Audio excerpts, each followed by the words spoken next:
தூத்துக்குடி மாவட்டம் தருவைக்குளம் அருகே உள்ள பனையூர் கிராமத்தில் மண்ணின் அடியிலிருந்து கடல் சிப்பிகள் உள்ளிட்ட கடல்வாழ் உயிரினங்களின் புதை வடிவங்கள் கண்டெடுக்கப்பட்டுள்ளன. இந்த கண்டுபிடிப்பு அப்பகுதியில் வசிக்கும் மக்களிடையே பெரும் ஆச்சரியத்தையும் தொல்லியல் ஆர்வலர்கள் மத்தியில் புதிய விவாதங்களையும் ஏற்படுத்தியுள்ளது.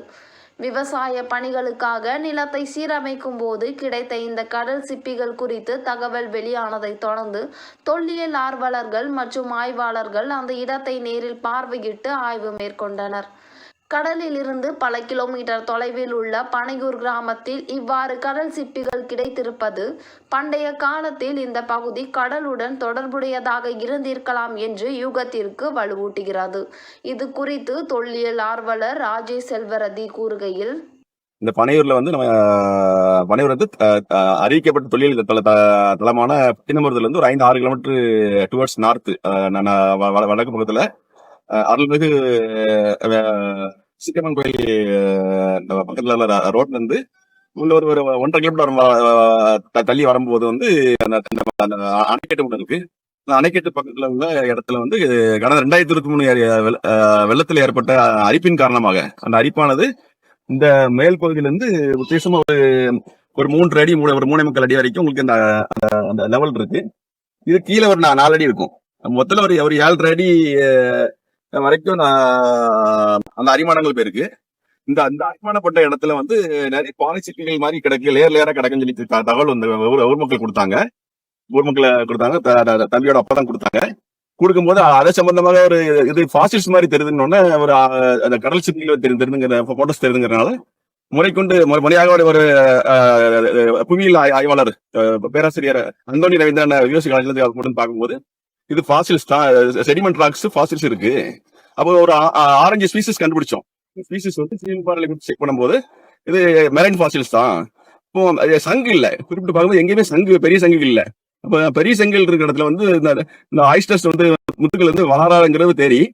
இன்னொன்னு இன்ட்ரெஸ்டிங் என்ன, முத்து ஒரு அந்த லார்வா ஸ்பாட்டான் ஸ்டேஜ் சொல்லுவாங்க. அந்த செகண்ட் ஸ்டேஜுக்கு பிறகு எங்கேயுமே மூவ் ஆகாது. அந்த மூவாத முத்துக்கள் கடைசியில வாழ்நாள் ஃபுல்லா வாழும். இப்போ நம்ம எடுத்த சாம்பிள்ல அதிகபட்சமாக 17.5 சென்டிமீட்டர் வரைக்கும் நம்ம எடுத்திருக்கோம். நியர் அபவுட் 6 இன்ச்சஸ் வச்சுக்கோங்களேன். இது ரெக்கார்டர் வேல்யூ 18 தான் மேக்ஸிமம். அதோட மேக்ஸிமம் ரெக்கார்டு. அப்போ மேக்ஸிமம் growth வந்திருக்கு. அப்போ நியர் அபவுட் 3.5 to 4 இயர்ஸ் வரைக்கும் அதோட growth இருக்கும். அப்போ அந்த உயிரினம் ஒரு 4 ஆண்டுகளா அந்த பூமியில வாழ்ந்திருக்கு, ஷிஃப்டிங் இல்லாம வாழ்ந்திருக்கு. இவ்வளவு பள்ளங்கள் நம்ம பாக்குறோம். ஃபர்ஸ்ட் மப்ல கொள்ளிடத்துல நெல்லூர் வரைக்கும் ஒரு ரேஞ்ச் போடுறாரு. இந்த ரெண்டுமே எக்ஸலண்ட் வரைறாரு. இதே ஞாபகத்தோட 1775 present stage of the river canals draw பண்றாரு. அப்போ 2 கம்பெனி டிராயிங் எதுக்காக போட்டாரு? தன்னோட மிலிட்டரி டிரான்சாக்ஷன் ரிப்போர்ட்டுக்கு எதுக்கு பழைய டிராயிங்க கொடுத்தாரு அப்படிங்கிறது நம்மளோட ஆக்சுவலா அவரு he originally belong to fellow of the antiquaries of London. Join பண்ணது 1770ல. அப்போ 1707 ஆரம்பமான அந்த ஃபெல்லோ ஆஃப் ஆன்டிகுவாரிஸ் ஆஃப் லண்டன்ல 1770ல ஜாயின் பண்றாரு. இவர் பிறந்தது திருவனந்தபுரம். இவர் ஒர்க் பண்ணது record room in Calcutta. Is brother also work in Calcutta. அப்போ ஏதோ சம்திங் சக்சஸிவ் இன்னர்ஸ்ல நம்ம புதிய டாக்குமெண்ட்ஸோ இல்ல ஏதாவது ஸ்கிரிப்ட்ஸோ இல்ல நம்ம வரைஞ்ச டிராயிங்ஸோ இவ்வளவு விஷயங்களோட டீடைல் கிடைச்சதுனாலதான் இவ்வளவு எக்ஸலண்ட் அவரால் சர்வே பண்ணி போட்டுக்க முடியும். அவர் அப்லாடர் பை அதர் அபிஷியல்ஸ் அவார்டு கொடுத்துருக்காங்க. அந்த நேரத்துல அவரோட ஹிஸ்டரி படிச்ச மட்டும் தெரியும். அப்போ 1791 அவர் இறந்து போயிறாரு. அவர் அந்த எக்ஸலண்ட் வரைபடம் வரைஞ்சனாலதான் வரதரா நம்மளோட கோட்டைகள் எல்லாமே இல்ல. காரணம் ஸ்ட்ராட்டஜி பிக்ஸ் பண்ணி நம்ம பாளையக்காரங்களை ஃபுல்லா சரண்டர் பண்ண வைக்கிறதுக்கு எக்ஸலண்ட் ஸ்ட்ராட்டஜி பண்ணி பேனர்மேன் லூசிங்டன் சக்சஸ் அபிஷியல்ஸ் எல்லாமே அத்தனை பாளையக்காரையும் க்ளோஸ் பண்ணிட்டு ஜமீன்தாரி உள்ள கொண்டு நம்மளோட அடையாளங்கள் அழிக்கப்பட்டு விட்டது. அதுதான் இந்த மவுத்துல இருந்து 8.8 கிலோமீட்டர்ஸ்ல ஒரு குறிக்கிறாரு ராபர்ட். அந்த போர்ட் இல்ல, போர்ட் இருந்து அடையாளமா இருக்கிற ஒரே வார்த்தை புதுக்கோட்டை. அந்த வில்லேஜ் முள்ளூருக்கும் கொல்லம்புரம் புதுக்கோட்டைங்கிற ஒரு ரீஜன் இருக்கு.